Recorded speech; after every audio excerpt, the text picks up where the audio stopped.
ಮಾಡಿರೋಂಥ ಆಸ್ತಿ, ನನ್ನ ಹೆಂಡತಿ ಮಾಡಿರೋ ಆಸ್ತಿ. ಬಿಡ್ರಿ. ಯಾವ ಥರ ಕಾಫಿ ಬೇಕು ನಿಮಗೆ? ಅದೇ ನಿಮಗೆ ಯಾವ ಥರ ಕಾಫಿ ಬೇಕು? ಲೈಟ್ ಬೇಕಾ, ಸ್ಟ್ರಾಂಗ್ ಬೇಕಾ, ಹಾಲಿದ್ದದ್ದು ಬೇಕಾ, ಹಾಲು ಇಲ್ದಿರೋದು ಬೇಕಾ, ಟೀ ಬೇಕಾ, ಕಾಫಿ ಬೇಕಾ, ಎರಡೂ ಮಿಕ್ಸ್ ಮಾಡೋದು ಬೇಕಾದ್ರೆ ಇದು ಕೆಪ್ಯಾಚಿನೋ. ಇದು ಬಂದ್ಬಿಟ್ಟು ಒಳ್ಳೆ ಕಾಫಿ ಅಂದರೆ ಸ್ಟ್ರಾಂಗ್ ಕಾಫಿ ಸಿಗುತ್ತೆ. ಆ್ಯಂಡ್ ಯು ಕ್ಯಾನ್ ಚೇಂಜ್ ಯಾವ ಇದು ಬೇಕು, ಪರ್ಟಿಕ್ಯುಲರ್ ಆಗಿ ಅಷ್ಟೇ ಬೇಕು ಅಂದರೆ ಲೈಟಿಂದ ಸ್ಟ್ರಾಂಗ್ವರೆಗೂ ಸಿಗುತ್ತೆ. ಇದು ಪ್ರೀತಿ ತುಂಬ ಸ್ಟ್ರಾಂಗ್ ಆಗಿ ಬರುತ್ತೆ coffee, filter coffee. And we are coffee lovers.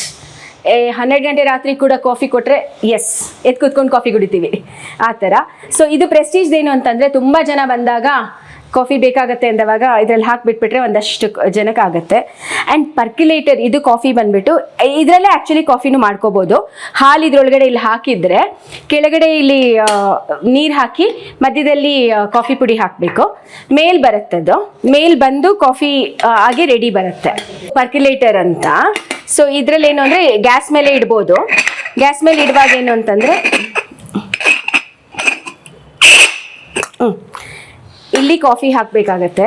ಇದರೊಳಗಡೆ ಕಾಫಿ, ಇಲ್ಲಿ ಒಳಗಡೆ ನೀರು ಹಾಕಬೇಕು. ನೀರು ಹಾಕಿದ ನಂತರ ಏನು ಅಂದರೆ ಇದು ಮೇಲ್ಗಡೆ ಬರುತ್ತೆ ಹಿಂಗೆ. ಇಫ್ ಯು ಕ್ಯಾನ್ ಸಿ ಹಿಂಗೆ ಬರುತ್ತೆ, ಒಳಗಡೆ ಕಾಫಿ ಬರುತ್ತೆ. ಬಟ್ ತುಂಬ ಸ್ಟ್ರಾಂಗ್ ಕಾಫಿ ಬರುತ್ತೆ ಇದು. ಆ್ಯಂಡ್ ನಮಗೆ ಬೇಸಿಕ್ಲಿ ನಮ್ಗೆ ತುಂಬ ಸ್ಟ್ರಾಂಗ್ ಕಾಫಿ ಇಷ್ಟ ಆಗಿರೋದ್ರಿಂದ ನಾವು ಇದು ತೊಗೊಂಡಿದ್ದು. ಮತ್ತು ಇದು ಬಂದುಬಿಟ್ಟು same percolator. And this is filter, ಸ್ವಲ್ಪ ರೆಗ್ಯುಲರ್ ಫಿಲ್ಟರ್. ಇದು ಟೀನೂ ಮಾಡ್ಬೋದು, ಕಾಫಿನೂ ಮಾಡ್ಬೋದು ಇದರಲ್ಲಿ. ಆ್ಯಂಡ್ ಇದು ಚಿಕ್ಕ filter when you go outside ಟ್ರಾವೆಲಿಂಗಿಗೆ.